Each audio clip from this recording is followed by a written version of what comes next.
Santo Tomás de Aquino. Suma de Teología. Tomo primero. Cuestión 115.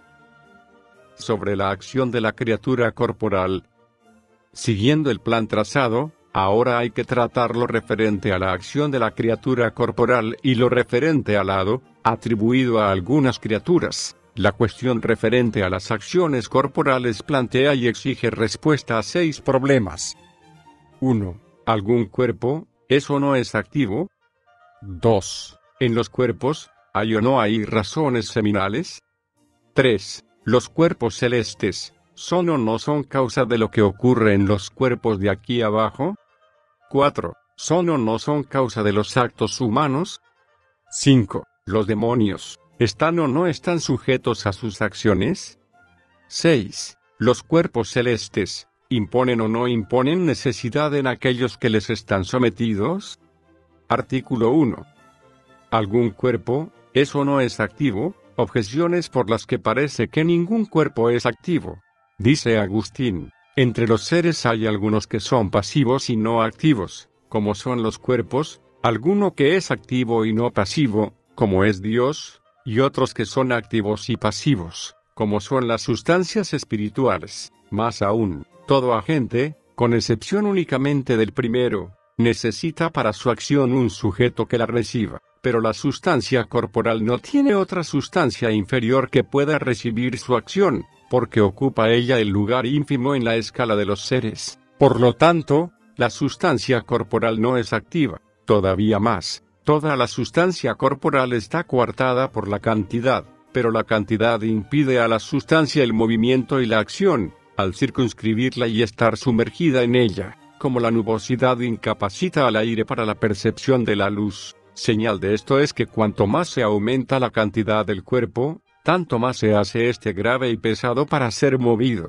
Por lo tanto, ninguna sustancia corporal es activa, y también, todo agente es operativo en el grado en que se aproxima al primer principio activo, pero los cuerpos, en los cuales se encuentra la máxima composición, son los seres más alejados del primer principio activo, que es del todo simple. Por lo tanto, ningún cuerpo es agente. Por último, si algún cuerpo es activo, contribuirá en su obrar a producir una forma sustancial o accidental, pero no puede producir una forma sustancial, porque en los cuerpos no hay más principios de acción que las cualidades activas, que son accidentes, y los accidentes no pueden ser causa de una forma sustancial, ya que la causa debe ser siempre superior al efecto, y tampoco puede producir una forma accidental, porque el accidente no se extiende más allá de su sujeto, como dice Agustín en Ix de Trin. Por lo tanto, ningún cuerpo es activo. En cambio está el hecho de que Dionisio dice,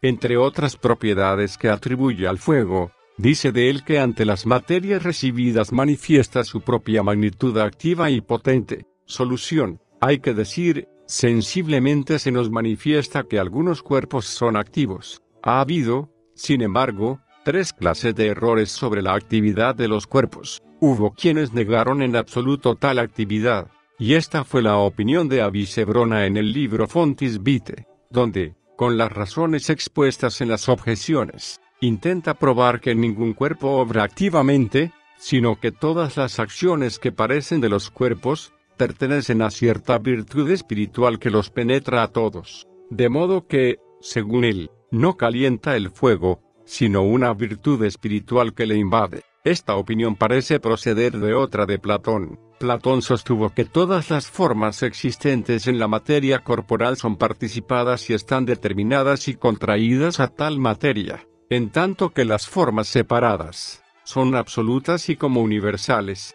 por lo cual afirmaba Platón que las formas separadas son la causa de las formas existentes en la materia. Avicebrón afirmaba que, al estar la forma existente en la materia corporal determinada a esta materia individualizada por la cantidad, que es principio de individuación, se impide y se aleja a la forma corpórea para que no pueda extender su acción a otra materia, y así, solo la forma espiritual e inmaterial, que no está coartada por la cantidad, puede difundirse a otro sujeto por medio de su acción. Pero de esta argumentación no se deduce que la forma corporal no sea agente, sino que no es agente universal, porque en el grado en que se participa algo, en ese mismo grado se participa también necesariamente lo que es esencialmente inherente a lo participado, como se participa de la visibilidad cuando se participa de la luz. Ahora bien, operar, que no es más que hacer algo en acto, es esencialmente inherente al acto en cuanto tal, y de ahí que todo agente haga algo semejante a lo que él es. Así, pues, en cuanto algo es una forma no determinada por la materia sujeta a la cantidad, le compete ser agente indeterminado y universal, pero si es forma restringida a determinada materia, le corresponde ser agente contraído y particular. De ahí que, si se diese la forma de fuego separada, como afirmaron los platónicos, sería de algún modo la causa de toda combustión, pero la forma concreta de fuego existente en determinada materia corporal es sólo causa de la combustión particular que procede de tal cuerpo concreto a tal cuerpo concreto. Por esto mismo tal acción se verifica por contacto de los dos cuerpos. Sin embargo, la opinión de Avicebrón iba más lejos que la de Platón, pues Platón ponía únicamente formas sustanciales separadas y reducía los accidentes a ciertos principios materiales, que son lo grande y lo pequeño, los cuales creía que eran los primeros contrarios, como otros creían que eran lo raro y lo denso, pero tanto Platón como Avicena, que le siguió en parte, suponían que los agentes corporales obran disponiendo, por medio de sus formas accidentales, la materia para la forma sustancial, si bien la última disposición, que la verifica al entrar la forma sustancial, procede de un principio inmaterial, y esta es la segunda opinión sobre el obrar de los cuerpos, de la cual se ha hablado antes al tratar de la creación. La tercera opinión es la de Demócrito, según el cual la acción se realiza por emanación de átomos del cuerpo agente, y la pasión se verifica por la recepción de estos mismos átomos en los poros del cuerpo paciente, opinión que rechaza Aristóteles, porque de ella se seguirían dos cosas falsas a todas luces, a saber, que el cuerpo no sería todo el pasivo y que la cantidad del cuerpo agente se disminuiría al obrar. Por lo tanto, hay que decir, un cuerpo obra sobre otro en cuanto el que obra está en acto y aquel sobre el que obra está en potencia. Respuesta a las objeciones. A la primera hay que decir, las palabras de Agustín hay que entenderlas de toda la naturaleza corporal en conjunto, que no tiene bajo sí ninguna otra naturaleza inferior sobre la cual obre, como obra la naturaleza espiritual en la corporal y la naturaleza increada en la creada. Sin embargo, un cuerpo está bajo otro en cuanto uno está en potencia para recibir lo que otro tiene en acto. A la segunda hay que decir, y con esto mismo se responde, nótese, sin embargo, que hay que tener presente que, al argumentar a Avicebrón de este modo, hay algo que es motor inmóvil, a saber, el primer hacedor de las cosas, luego hay también, por oposición, algo que es solamente movido y pasivo, se le ha de conceder, pero esto es la materia prima, que es pura potencia, como Dios es acto puro, el cuerpo, en cambio, se compone de potencia y acto, por eso es agente y paciente. A la tercera hay que decir, la cantidad no impide totalmente a la forma corporal el obrar, como acabamos de decir, sino que le impide ser agente universal, en cuanto se individualiza la forma al existir en una materia sujeta a cantidad. El indicio que se trae de la pesadez de los cuerpos no hace al caso, en primer lugar, porque el aumento de cantidad no es causa de gravedad, en segundo lugar, porque es falso que la pesadez retarde más el movimiento. Antes, cuanto más grave es un cuerpo, tanto más se mueve con movimiento propio. Por último, porque la acción no se realiza por movimiento local, sino porque algo se reduce de la potencia al acto. A la cuarta hay que decir, ¿no es el cuerpo lo que está más distante de Dios? Pues participa algo de la semejanza del ser divino en virtud de la forma que tiene. Lo que dista más de Dios es la materia prima, que de ningún modo es agente, por ser pura potencia pasiva. A la quinta hay que decir, el cuerpo contribuye con su acción a la forma accidental y a la forma sustancial. El porqué de esto radica en que las cualidades activas, como el calor, aunque sean accidentes, obran, sin embargo, en virtud de la forma sustancial, como instrumentos suyos. Por eso pueden contribuir a originar la forma sustancial, como contribuye también el calor natural, en cuanto es instrumento del alma, a que el alimento se convierta en carne. En la producción de accidentes obran las cualidades activas por su propia virtud. Tampoco va contra la naturaleza del accidente el que éste transcienda su propio sujeto en el obrar, sino el que le transcienda en el ser, a menos que alguno se imagine que al obrar un mismo accidente numéricamente pasa del agente al paciente, tal como suponía Demócrito que la acción se verificaba por la descarga de los átomos. Artículo 2. En la materia corporal, ¿hay o no hay algunas razones seminales? Objeciones por las que parece que en la materia corporal no hay algunas razones seminales. El concepto de razón implica cierta condición espiritual, pero en la materia corporal no hay nada espiritualmente, sino materialmente, siguiendo el modo de ser de aquello en que está. Por lo tanto, en la materia corporal no hay razones seminales. Más aún, dice Agustín en Tercero de Trinidad, que los demonios hacen ciertas obras utilizando, mediante movimientos ocultos, algunas semillas que ellos conocen en los elementos, pero las cosas que se utilizan mediante movimiento local, son cuerpos, no razones. Por lo tanto, es incorrecto decir que en la materia corporal haya razones seminales. Todavía más, lo seminal es principio activo, pero no hay principio alguno activo en la materia corporal, a la cual no compete obrar, como dijimos. Por lo tanto, no hay razones seminales en la materia corporal. Por último, se dice que en la materia corporal hay ciertas razones causales que parecen ser suficientes para la producción de las cosas, pero las razones seminales son distintas de las causales, porque en los milagros se prescinde de las seminales, pero no de las causales. Por lo tanto, es incorrecto decir que en la materia corporal haya razones seminales. En cambio está lo que dice Agustín en Tercero de Trinidad, de todas las cosas que nacen corporal y visiblemente, hay ciertos gérmenes ocultos en los elementos corpóreos de este mundo. Solución. Hay que decir, las denominaciones suelen tomarse de lo más perfecto, según dice Aristóteles en Segundo de Ánima. Ahora bien, lo más perfecto de toda la naturaleza corpórea son los cuerpos vivientes. De ahí que hasta el mismo nombre de naturaleza vemos que se ha trasladado de los seres vivientes a todas las cosas naturales, porque este nombre de naturaleza, como dice el filósofo en Quinto de Metafísica, fue impuesto primeramente para significar la generación de los vivientes, a la cual llamamos nacimiento, pero, porque los seres vivientes son engendrados de un principio unido,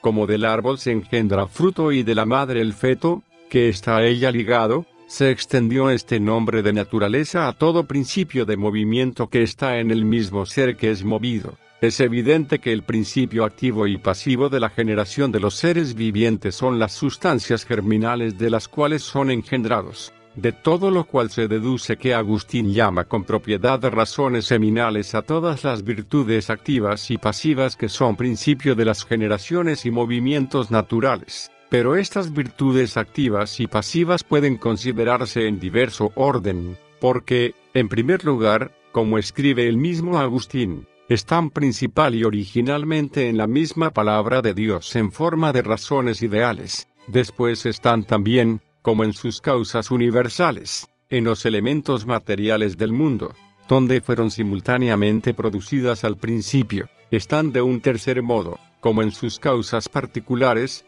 en las cosas que se producen de las causas universales en la sucesión de los tiempos, ejemplo, en tal planta o tal animal. Y, por último, de un cuarto modo, están en las sustancias germinales o semillas que se producen de los animales y de las plantas, cuyas semillas, a su vez, se relacionan con otros efectos particulares, como las primordiales causas universales se relacionan con los primeros efectos producidos.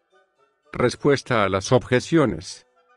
A la primera hay que decir, estas virtudes activas y pasivas de las cosas naturales, aunque no les cuadra la denominación de razones en cuanto están en la materia corporal, pueden, no obstante, denominarse tales por relación a su origen, esto es, en cuanto provienen de razones ideales. A la segunda hay que decir, tales virtudes activas y pasivas están en determinadas partes corporales que, al ser utilizadas mediante un movimiento local para producir ciertos efectos, se dice que los demonios las utilizan como semillas. A la tercera hay que decir, la sustancia seminal del sexo masculino hace de principio activo en la generación del animal, pero puede también llamarse sustancia seminal el elemento aportado por la hembra en la generación, que hace de principio pasivo, y, de este modo, en el nombre de sustancia seminal están comprendidas las fuerzas activas y pasivas. A la cuarta hay que decir,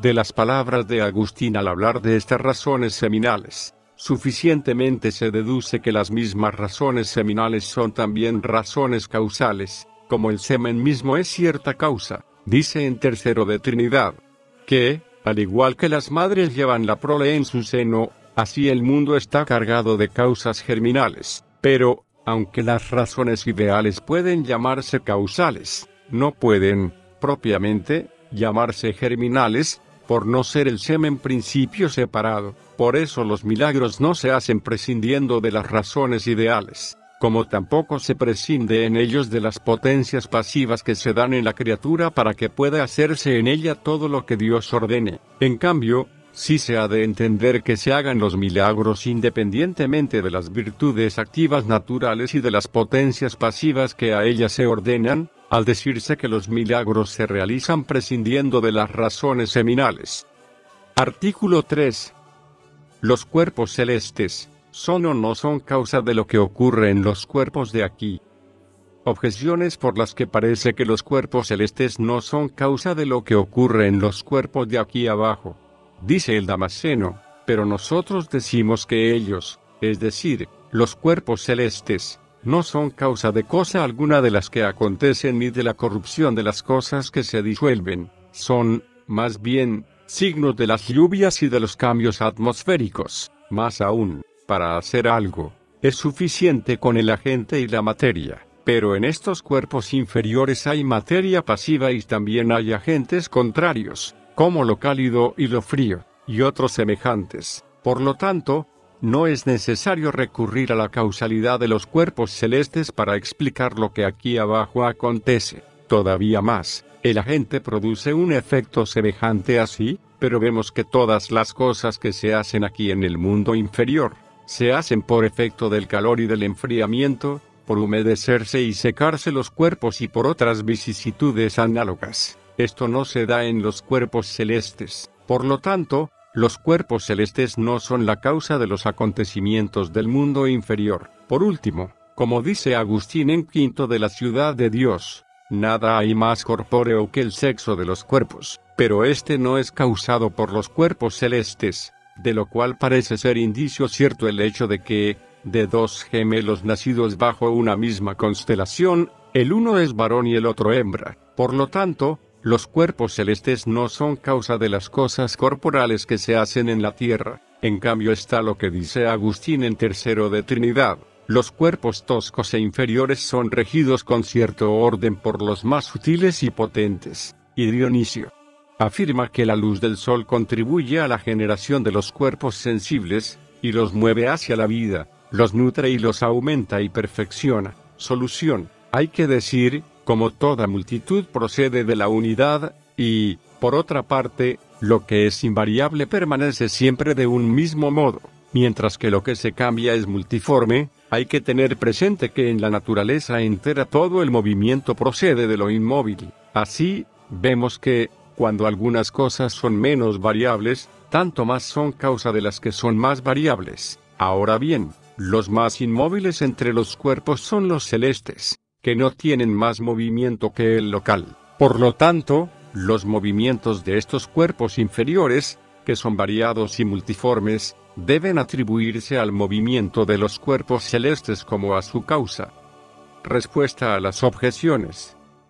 A la primera hay que decir, lo que dice el Damasceno se ha de entender en el sentido de que los cuerpos celestes no son la primera causa de las generaciones y corrupciones que acontecen en el mundo inferior, como decían los que opinaban que los cuerpos celestes eran dioses. A la segunda hay que decir, en estos cuerpos inferiores no hay más principios activos que las cualidades activas de los elementos, que son lo cálido, lo frío, y similares. Y si fuera verdad que las formas sustanciales de los cuerpos inferiores no se diferencian más que por estos accidentes, cuyos principios son, según los antiguos naturalistas, lo gaseoso y lo denso, no sería necesario suponer otro principio activo sobre estos cuerpos inferiores, sino que se bastarían ellos mismos para obrar. Pero, al que atentamente lo considerare, le parecerá claro que tales accidentes no son más que disposiciones materiales para las formas sustanciales de los cuerpos naturales, y la materia no se basta a sí misma para obrar. Por lo tanto,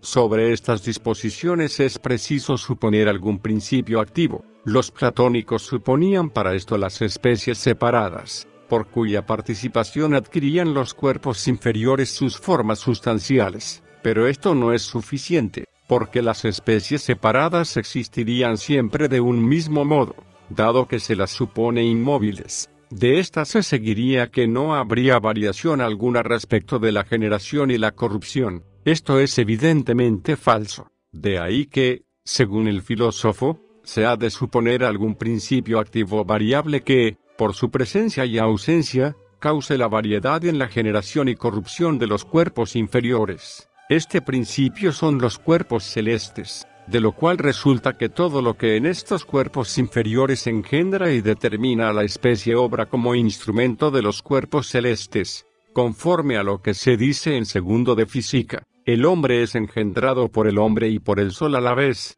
A la tercera hay que decir, los cuerpos celestes no se asemejan a los cuerpos inferiores por alguna semejanza específica, sino en cuanto que por su virtud universal contienen en sí todo lo que en los inferiores se produce por la generación. En este mismo sentido decimos también que todas las cosas se asemejan a Dios. A la cuarta hay que decir, las acciones de los cuerpos celestes se reciben en los inferiores de manera muy distinta, según la diversa disposición de la materia. A veces, sucede que la materia de la concepción humana no está toda ella dispuesta para el sexo masculino, resultando de aquí que, de una parte de esa materia se forma un ser del sexo masculino, y de otra se forma otro del sexo femenino. A esto mismo recurre Agustín para rechazar la adivinación que se quiere hacer por los astros, puesto que los efectos de estos en las cosas corpóreas varían también según la diversa disposición de la materia. Artículo 4. Los cuerpos celestes, ¿son o no son causa de los actos humanos? Objeciones por las que parece que los cuerpos celestes son causa de los actos humanos. Los cuerpos celestes, al ser movidos por las sustancias espirituales, como se dijo, obran en virtud de estas como instrumentos suyos, pero tales sustancias son superiores a nuestras almas. Por lo tanto, parece que puedan impresionar nuestras almas y, mediante esto, causar los actos humanos. Más aún, todo lo multiforme se deriva de algún principio uniforme, pero los actos humanos son variados y multiformes. Por lo tanto, parece que deben reducirse a los movimientos uniformes de los cuerpos celestes como a sus principios. Todavía más, los astrólogos predicen a veces cosas verdaderas sobre las guerras y otros acontecimientos humanos que proceden del entendimiento y la voluntad. Esto no podrían hacerlo si los cuerpos celestes no fueran causa de los actos humanos. Por lo tanto, los cuerpos celestes son causa de los actos humanos. En cambio está lo que dice el Damasceno: los cuerpos celestes de ningún modo son causa de los actos humanos. Solución: hay que decir, los cuerpos celestes obran en los cuerpos terrestres directamente y por sí mismos, como se dijo, pero en las potencias del alma, que son los actos de los órganos corpóreos, obran directa, pero accidentalmente, porque los actos de tales potencias necesariamente se impiden, al menos por los impedimentos de sus órganos. Ejemplo: con los ojos turbios, no se ve bien. Así, pues, si el entendimiento y la voluntad fuesen facultades dependientes de órganos corpóreos, como pensaron algunos, que decían que el entendimiento no se diferenciaba de los sentidos, se seguiría necesariamente que los cuerpos celestes podrían ser causa de la elección y de los actos humanos. De esto se seguiría, a su vez, que el hombre pudiese ser impulsado a sus operaciones por el instinto natural, lo mismo que los demás animales, en los que no hay potencias del alma no dependientes de órganos corpóreos. porque lo que se realiza en estos seres inferiores por influjo de los cuerpos celestes, se hace naturalmente, y, por lo tanto, se seguiría también que el hombre no tendría libre albedrío, sino que tendría acciones determinadas, como las tienen los demás seres naturales, todo lo cual es evidentemente falso y contrario a lo que vemos de continuo en la vida humana. Hay que admitir, sin embargo, que las influencias de los cuerpos celestes pueden llegar, indirecta y accidentalmente, hasta el entendimiento y la voluntad, esto es, en la medida en que tanto el entendimiento como la voluntad se suministran en alguna manera de las facultades inferiores que dependen de órganos corpóreos. Pero hay en esto una diferencia grande entre ambas potencias, porque el entendimiento recibe necesariamente lo que le suministran las facultades aprensivas inferiores, y así, perturbadas la imaginación, o la estimativa, o la memoria, por necesidad se resiente también de ello la acción del entendimiento. Pero, en cambio, la voluntad no sigue necesariamente la inclinación del apetito inferior, pues, aunque no dejen las pasiones irascibles y concupiscibles de tener cierta fuerza para inclinarla, queda, sin embargo, en su poder, el seguirlas o rechazarlas. A esto se debe que la acción de los cuerpos celestes, por la cual pueden ser alteradas las potencias inferiores, sea menos efectiva respecto de la voluntad, causa inmediata de los actos humanos, que respecto del entendimiento. El suponer, pues, que los cuerpos celestes son causa de los actos humanos, es algo propio de los que dicen que el entendimiento no se distingue de los sentidos. Así, algunos decían de ellos que tal era la voluntad de los hombres según día a día se la modelaba el Padre de los hombres y de los dioses. Pero, como es absolutamente cierto que el entendimiento y la voluntad no son facultades dependientes de los órganos corpóreos, no es posible que los cuerpos celestes sean causa de los actos humanos. Respuesta a las objeciones.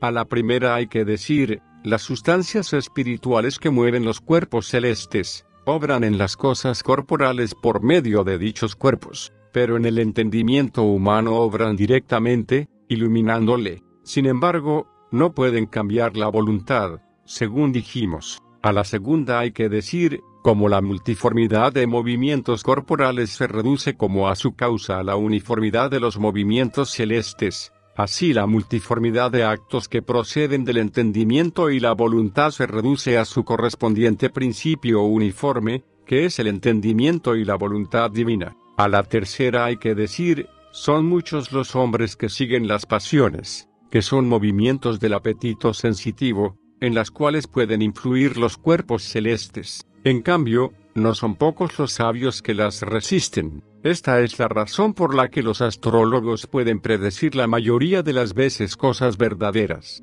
y más si dicen generalidades. No sucede así si hablan pormenorizando, porque siempre queda la posibilidad de que cualquier hombre resista a las pasiones por su libre albedrío. Hay que tener presente que los mismos astrólogos afirman que el hombre sabio domina a los astros al dominar sus pasiones. Artículo 5. ¿Los cuerpos celestes pueden o no pueden influir en los mismos demonios? Objeciones por las que parece que los cuerpos celestes pueden influir en los mismos demonios.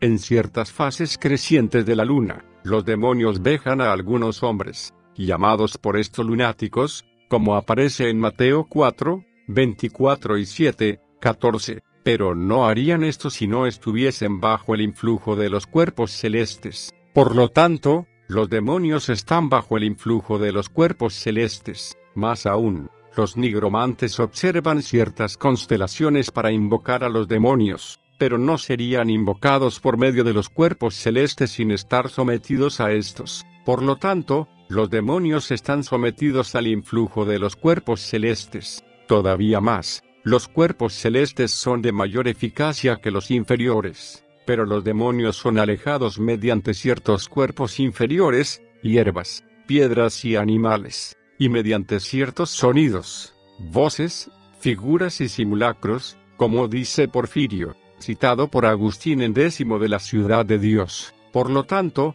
con mayor razón estarán los demonios sujetos a la acción de los cuerpos celestes. En cambio, los demonios son superiores en naturaleza a los cuerpos celestes. pero el agente exige superioridad sobre el paciente, como dice Agustín. Por lo tanto, los demonios no están sujetos a la acción de los cuerpos celestes. Solución. Hay que decir, acerca de los demonios ha habido 3 opiniones. La primera es la de los peripatéticos, que negaban en absoluto su existencia y decían que las cosas atribuidas a ellos, según las artes nigrománticas, eran hechas por virtud de los cuerpos celestes. Así lo refiere Agustín en X de la Ciudad de Dios, según el cual afirmó Porfirio que se fabrican en la tierra por los hombres potestades idóneas para producir varios efectos de los astros. Esta suposición es evidentemente falsa, porque por experiencia se sabe que los demonios hacen muchas cosas para las cuales es insuficiente en absoluto la virtud de los cuerpos celestes. Ejemplo, que los posesos hablen lenguas desconocidas,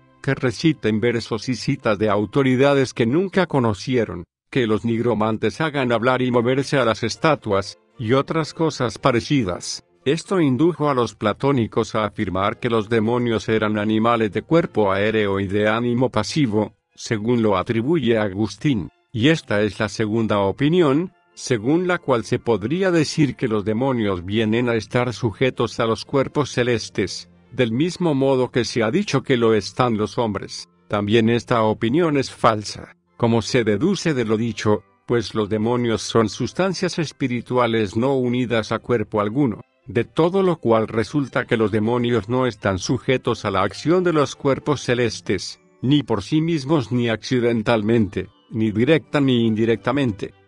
Respuesta a las objeciones.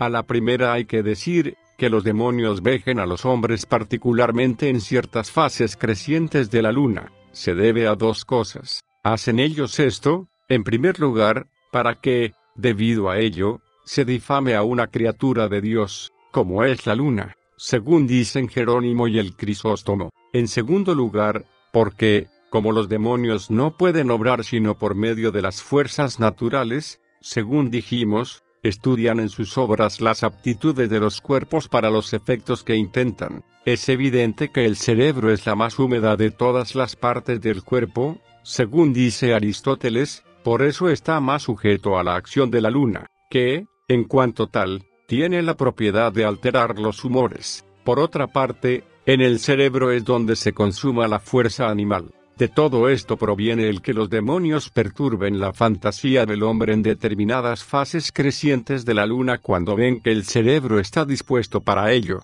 A la segunda hay que decir, invocados los demonios bajo el signo de ciertas constelaciones, responden a tal invocación por 2 razones. Primero, para inducir a error a los hombres, haciéndoles creer que hay en los astros alguna divinidad. Segundo, porque advierten que bajo esas constelaciones la materia corporal está mejor dispuesta para los efectos por lo que se les invoca.